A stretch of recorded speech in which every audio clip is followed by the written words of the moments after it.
యేసుక్రీస్తు నామంలో పరిశుద్ధాత్మ ఆశీర్వాదం ప్రతిరోజు కూడా పొందుకుంటున్న ప్రతి ఒక్కరికి హృదయపూర్వక వందనాలు తెలియజేస్తున్నాను. ప్రతిరోజు ఉదయం లేచి మొదటిగా ప్రార్థన చేసుకుంటున్నారా? వాక్యాన్ని ధ్యానిస్తున్నారా? పరిశుద్ధాత్మ ఆశీర్వాదం పొందుకుంటున్నారా?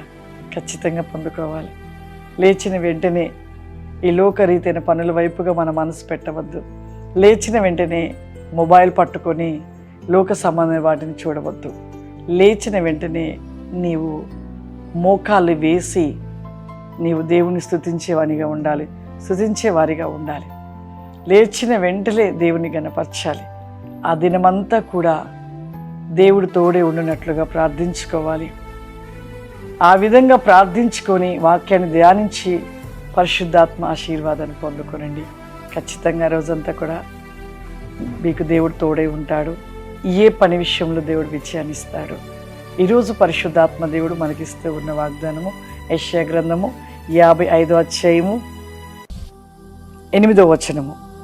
నా తలంపులు మీ తలంపులు వంటివి కావు, మీ త్రోవలు నా త్రోవలు వంటివి కావు, ఇదే యెహోవా వాక్కు. నా తలంపులు మీ తలంపులు వంటివి కావు. నిజమే. చాలామంది అనుకుంటారు మనము ఎప్పుడు కూడా ఇది చెయ్యాలి అది చెయ్యాలి అని నీ ఇష్టానుసారంగా నువ్వు ఆలోచించి ఏదో చెయ్యాలి అనే ఆలోచనలతో పరిగెడుతూ ఉంటాము. కానీ దేవుడంట ముందుగానే మనకి ఏది కావాలో, వచ్చే అపాయం ఏంటో అది తప్పించుట కోసము ఏ విధముగా మనల్ని ముందుకు నడిపించాలో, ఎలా ముందుకు తీసుకెళ్లాలో ప్రభు ముందుగానే నిర్ణయిస్తూ ఉంటాడంట. కానీ మనం ఏం చేస్తాము? మన ఇష్టానుసారంగా పరిగెడుతూ ఉంటాం. ఒక యవనస్తుడు కూడా నాకు ఒకరోజు ఫోన్ కాల్ చేశాడు.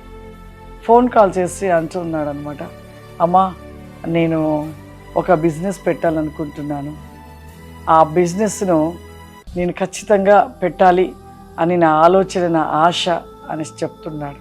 నేనన్నాను, నాన్న మరి ఆ బిజినెస్ పెట్టాలి అంటున్నావు, దేవుడి చిత్తం ఏముందో దేవుడి నిర్ణయం చొప్పున చేస్తే మంచిది అంటే, లేదమ్మా నేనైతే ఖచ్చితంగా పెట్టాలని ఆశ అమ్మా, నేను పెడతానమ్మా అనేసి అన్నాడు.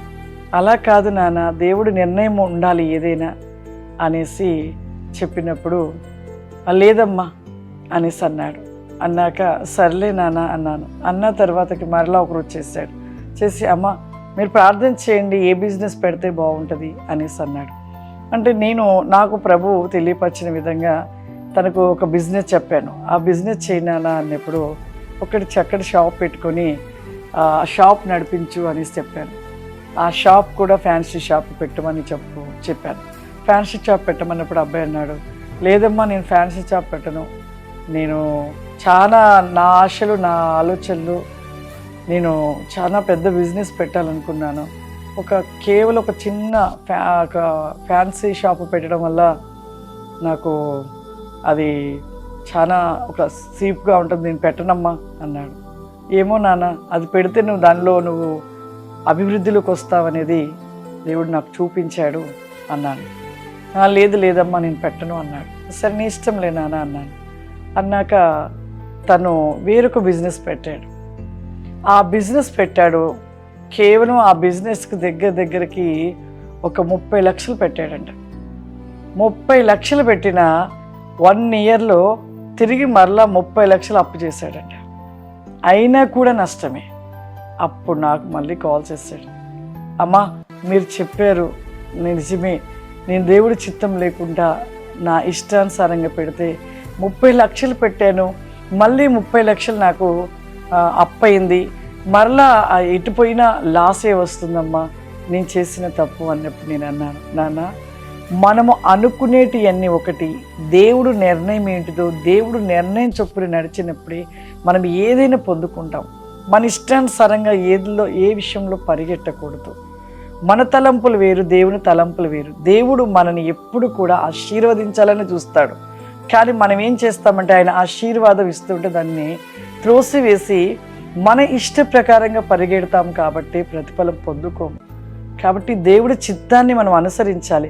అది కష్టమే కానివ్వండి, శ్రమే కానివ్వండి, అది చిన్న పనే కానివ్వండి, ఏదైనా కానివ్వండి, ఆ పని దేవుడు చూపించిన పని మనం చేసినప్పుడు దాంట్లో మనం అభివృద్ధి పొందుతాం నాన్న అన్నప్పుడు, లేదమ్మా ఇప్పుడు నేనేమీ పెట్టలేని పరిస్థితి, నా పరిస్థితి ఘోరం అయిపోయింది అన్నప్పుడు, లేదు నాన్న ఇంత ఖర్చు పెట్టావు, ఇంత అప్పు చేశానన్నగా కొద్దిగా అమౌంట్ వేసుకొని ఆ షాప్ పెట్టన్నప్పుడు, సరే అమ్మ చెప్పారు కదా, దేవుడు చెప్తున్నాడు అంటున్నారు కదని తను ఒక 10 lakhs పెట్టి షాప్ మొదలు పెట్టాడంట. అస్సలు ఆ చుట్టుపక్కన తన యొక్క షాపుకి ఎంత జనము రావడము, అక్కడ ఫ్యాన్సీ షాపులు లేని స్థలంలో పెట్టి నిజంగా ఆ కుమారుడు ఒక 1 year తర్వాత మళ్ళీ నాకు ఫోన్ చేసి, అమ్మ ఆ షాపుని బట్టి చాలా అభివృద్ధిలోకి వచ్చాను, నిజంగా మా దేవుడు ఆయన చిత్తాన్ని మనం ఎప్పుడైనా కోరుకోవాలి, నేను తప్పు చేశానమ్మా, ఇప్పుడు చేసిన 30 లక్షల అప్పు కూడా నాకు మ్యాక్సిమం చాలా తీరిపోయింది, ఇక కొద్దిగా అప్పు ఉంది, కానీ ఆ షాప్ చాలా రన్ అవుతుందమ్మా, నిజంగా అమ్మా దేవుడు బ్లెస్సింగ్ ఎలా ఉంటుంది అని ఆ కుమారుడు తను ఒప్పుకున్నాడు. నిజమే, మన తలంపులు వేరు, దేవుని తలంపులు వేరు. దేవుడు ఎప్పుడు కూడా మనల్ని ఒక స్థితిలో, గొప్ప స్థితిలో చూడాలని చూస్తాడు దేవుడు. మనం ఆ యొక్క ఆశీర్వాదాన్ని ఏం చేస్తామంటే దేవుని వైపుగా, దేవుని చిత్తాన్ని అనుసరించకుండా మన ఇష్ట చొప్పున నడిచినప్పుడు మనకి ఎప్పుడు ఆశీర్వాదం ఉండదు. అందుకే దేవుడి తలంపులు మన తలంపులు ఒక్కటిగా ఉండవు. దేవుడు తలంపులు ఎప్పుడు కూడా ఆశీర్వదించబడే రీతిలో ఒక ఉన్న స్థితి కోసమే దేవుడు ఒక ప్రత్యేకంగా ఆయన చిత్తము, ఆయన ఒక గొప్ప ఆశీర్వాదాన్ని మనకి ఇవ్వాలని చూస్తాడు. మనమేమో ఆశీర్వాదం కోల్పోయే రీతిలో ఉంటాం. కాబట్టి ఎప్పుడు కూడా మన ఇష్టానుసారంగా పరిగెట్టొద్దు. దేవుడు చిత్తము, దేవుడు నిర్ణయం చొప్పున మనం ముందుకు సాగినట్లయితే గొప్ప ఆశీర్వాదాన్ని మనం పొందుకుంటాం. ప్రార్థన చేసుకుందాం. సర్వశక్తివంతుడా, దయగల తండ్రి, నీకు వందనాలు చెల్లిస్తున్నానయ్యా. ఈ ప్రోగ్రాం చూస్తున్న ప్రతి బిడ్డను కూడా మీరు దీవించండి, ఆశీర్వదించండి తండ్రి. మీ తలంపులు మా తలంపులు వంటివి కావు తండ్రి. నిజమే ప్రభువా, యేసయ్యా మీ తలంపులు నిత్యము మమ్మల్ని ఒక గొప్ప స్థితిలో చూడాలని, ఒక పరిపూర్ణతలో నిలిచి ఉండినట్లుగా చూడాలని, ఒక ఉన్న స్థితిలో చూడాలని, పరిపూర్ణ వేగంగా నీ రాజ్యపు వారసులుగా నిలిచి ఉండాలని చూడాలని ఎన్నో ప్రతినేకములు మీరు కలిగి ఉంటుండగా నా ప్రభువా, నీ చిత్తాన్ని ఎరగని వారిగా, నీ చిత్త ప్రకారంగా నడవని వారిగా మేము నిలిచిన ప్రభువా, నీ ఆశీర్వాదముకు దూరం అవుతున్నామయ్యా. యేసయ్యా నీకు వందనాలు. వై కెన్ బి గో బ్రికాసి కామ్దారి మాదిసి లిరివాసి కమాందర ప్రియాసి వై కెన్ బి గ్రో బ్రికారి మలస్టి కమాందర. ఈ ప్రోగ్రామ్ చూస్తున్న ప్రతి వికాసి కమాందర, ప్రతి వేగముగా అతి గొప్ప వేగమైన కృపరి కాసి మై కెల్ బ్రికాస్తే కబాషూరిలరది కమాందర.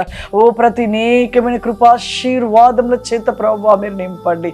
అద్భుత ఆశీర్వాద రికాసమైన కృప దయచేయమని యేసు క్రీస్తు నామములో అడుగుచున్నాం తండ్రి. ఆమేన్. God bless you. దేవుడు మిమ్మల్ని దీవించును గాక. ఆమేన్.